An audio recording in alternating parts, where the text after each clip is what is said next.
Hello, good morning, or good afternoon, evening, or even good night. Having sweet dreams, having sweet sleep, hopefully not nightmares. Wherever you are, depending on your time zone, or sleeping or waking lifestyle. My name, as most of you would know, is Mohammed Sadhu, also known as Musa or whatever you want to see Sadhu. And yeah, I'm a very controversial creature, as you could probably read that look on my face. And the idea behind this video is I'm just of Mark Berg, formerly known as Mark Zuckerberg, the owner, the founder of Facebook. This is the guy who has disabled uploading videos from your webcam on the Facebook. I'm not quite sure what his motivation was for this, but I do know that he probably has gone it's really crazy. People not being able to upload videos to Facebook. Why is that so? Because 180 million people in Pakistan can't watch YouTube and recording it on YouTube. I did hear this morning, whether it's a rumor or not, I'm not sure, that in Pakistan YouTube has been allowed to upload or unblocked for that matter. By the honorable PTA, the dumb headed PTA finally realized that they're assholes and they did something stupid. Anyway, now, this morning we're afternoon about 12:57 in Dubai, probably 42 degrees outside. I met a gentleman, a very dear Facebook friend, Mustafa Syed, over coffee at a place called 1762. It sounds weird. 1762 is a coffee shop run by a lady. Sounded South African or Australian, doesn't matter. Sounds the same. And she runs this like homegrown coffee shop in Rosewood. You can have a nice burrito beer or wrap or sandwich and a coffee. And we discuss world politics. And we discuss world social conflicts. And we discuss another thing. The role that different players have in this conflict. They're not necessarily religious players or political players, as you know. I think it's mostly or primarily economic. So the conflicts that we see in this world are economic. And by the way, I'm at Harvester Cup in Dubai at the Crown Plaza. Cheers, very nice and interesting place. And the root cause of global conflict is three things. These three things are the arms market wants their land. Two, the energy market. The energy market wants to have control over energy, whether it's oil or whatever. And third is water, which soon shall be sole point in conflict, in creating conflict. So, now, the way we see it, it's usually, I'm a Muslim, so and Muslims are looked upon as the bad guys, the guys who are fighting everybody, who are radical Islam or Sharia or whatever. I think differently. I think Muslims and radical Islam believe are misused by those who want to benefit in these three areas, these three key areas. They manipulate Muslims. They manipulate Muslims to their ends. How do we do that? Pretty simple and straightforward. First, you create conflict. You incite unthinking, dumbhead Muslims into fighting for verses and hadith, which is the thing, prophet, that they seldom understand in its entirety. They understand bits and pieces, and you incite them into fighting infidels, which is non-Muslims. You incite them into following the strict Islamic code, which is again something that leads to conflict. And what does that lead to? It leads to an imbalance. So there is the Muslim world and there is the non-Muslim world, and they feel together at loggerheads, especially when they see to groups like in India, like in Serbia, Bosnia, like in Britain. And where they don't coexist, like for example in Iran, there are other aspects, there are other factors used to increase the conflict. Now, what happens is, in my opinion, and I don't think I'm wrong in this. Never wrong, by the way. If I'm wrong, you need to check this out. Thing is that Muslims are incited to fight, and Muslims are incited to build themselves up. And in doing so, they make a lot of people insecure. And the people who get insecure have to get secure. They have to protect themselves. Who protects them? The guys who sell arms, the guys who have the army, the guys who make ammunition, the guys who make those fancy fighter planes, those tiny bombs and missiles, those fancy guns. They're the guys who pocket millions and billions into their pocket. More like billions. If you just Google arms sales, just this year, I think there's been like maybe $10+ billion contracts this year, 2013. Not even half of the year has gone by, about half the year has gone by, $10 billion. And if you look at the last decade, it's probably trillions, not billions. Who gets that money? Do I get it? Do you get it? I doubt that. Somebody does get that money. Probably like 0.1% of the people living in this world, they get those billions of dollars. And to get those billions of dollars, they really have to work hard. They have to work on the media. They have to work on the Islamist terrorists and Sharia enforcement guys. It's hard work. They have to convince them through whatever means that they have that they should do this stupid stuff that they do. And then they have to convince the guys who feel insecure to buy the arms from them. That's one thing. The other is the energy mafia. The energy mafia is about controlling oil and energy resources. These guys, often in debt with the arms guys, want to control energy. And the two, many times, go hand in hand. And the third is water. Water is, as of right now, not a major concern, but I think in the coming decade, it would be. Whether I'm alive or not, you will see that happening. So, what's the way out of it? Can you and I influence it? Well, I doubt that. So what can you do about it? You can chill, you can relax, you can smoke, you can drink, you can talk about it. And you can try and convince the guys to do this bullshit, that there are probably other and better ways of getting rich and getting the same kind of money. How does that happen? I have a theory.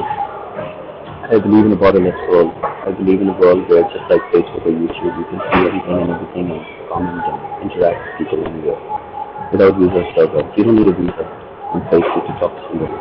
Do you? I don't. I don't know. Maybe they will enforce something of that sort coming into the future as well. But until it does happen, at least we have freedom somewhere, and the freedom is better to do.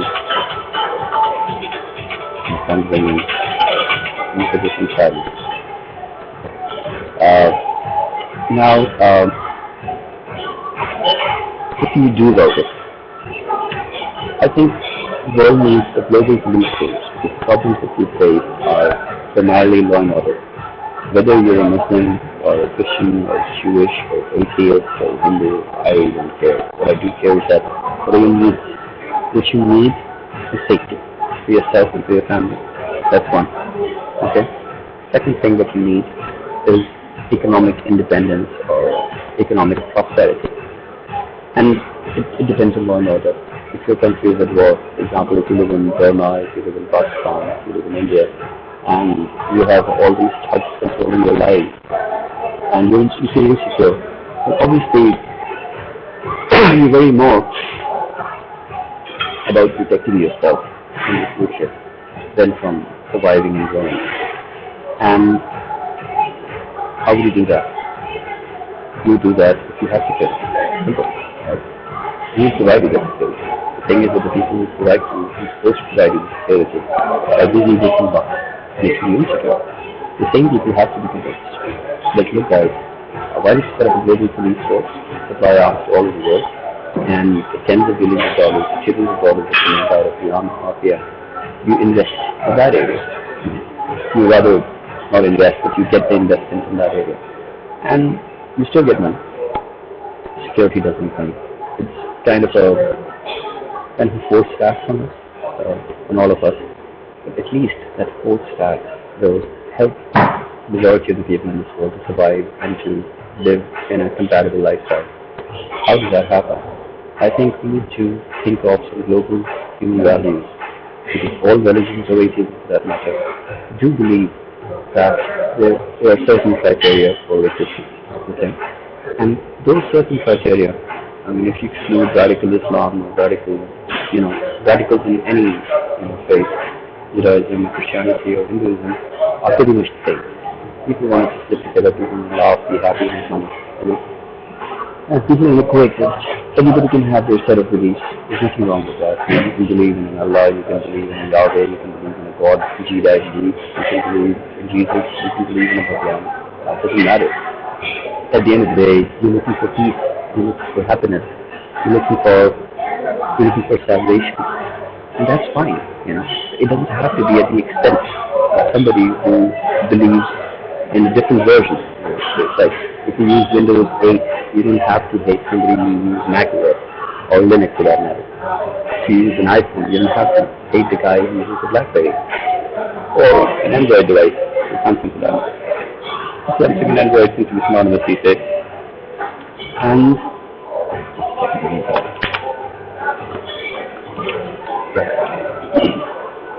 so, how does this happen? Excuse me, can I have the menu, please? Thank you. Right. It's amazing place to have it. Don't talk about that. Tell me this. And I'm saying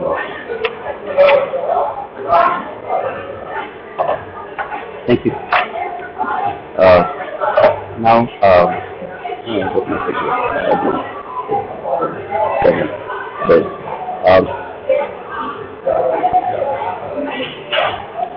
once you lay the foundation for study to do course, you agree on common human values. So I'm sure the Muslims, Christians, and the Jews, and the Hindus, and the atheists will be convinced that there are certain do's and don'ts, minimal things like respect for women, respect for elders, respect for everybody, a kind of maybe counter, female, often. So, you want security, you want the ability to be able to do business or a job or whatever, and you can do it safely and securely if you feel that there is security. So I think security and safety is the basic human need of the world, and if that is met, then everything else is like an add-on top of that. And that's exactly what the Jerusalem is supposed to provide all of us. So I request you to don't share this video, I don't want publicity, but write about it. The www.ahappyworld.info, ahappyworld.info, I put that in the link when I share this video. And that lays down about the master plan and how to bring it about, and how to convince people to agree on common human values. Once those common human values are established, then I could see sort of spiritual centers. In the spiritual center, you can have the corner which is the mosque, you can have the corner which is the church, you can have the corner which is the temple, so synagogue. And people can go and pray to their respective gods, the lack of it, the gods of beard or the gods of 70 virgins. That is completely up to people. I mean, that's their free choice. I don't ridicule anybody. I don't demean anybody. I wish them well. I wish them to seek peace. But like I said, not at the expense of demeaning, hurting, killing anyone else. And that can come about with the global police force. That's the first thing. That should control the arms mafia. The arms mafia could have an alternative source of income, which is to me a kosher or a whatever that was. Very interesting sound in my video. So, the battery's running low, so I gotta wrap it up. The second thing is oil and energy. Now, oil and energy, oil rather, for that matter, is something that makes the world go round, literally. And those things that fly in your cars, that fly, some wood, say a few words, the electric cars move. The thing is that a lot of research is required in alternate sources of energy, whether it's solar or wind or whatever. And I think that would take care of the problem if scientists focus on these areas. And then they should be able to figure out something perhaps in the next 20 years. So we should target an oil-less economy, a green economy, a green world. It's possible. There are many ways to bring this utopia about. You can have complexes, housing complexes, where basic amenities and services are lumped close together. So you have complex of, let's say, villas or apartments, where there's a school, where there's a hospital, where there's a grocery and everything. So you can either walk or you can have escalators or elevators or stuff like that through which you can just travel. You don't have to have a car. You don't have to burn that fuel. And for transcontinental traffic, for travel, you could use maybe solar powered trains. Yeah, let's suppose going over the Atlantic or the Pacific, you probably still need either an ocean liner or an aircraft or a spaceship for that matter. Richard Branson might one day invent that as well, make it cost effective too. So, doing all of this, you and I do about it, besides thinking and thinking and worrying about it, thinking about it. Let's talk about it, share this, and at some point in time, hopefully the people who call the shots will realize that, life is finite. Why not live it happily and merrily and live it in an ugly manner? Why create the Osama bin Laden and the Saddam Hussein and the Taliban and the radicals? Saddam get control over energy. Why do that? That's a question I leave to the mafia. And I hope that the mafia can see a point in my message. And if they do, you're most welcome to read my blog.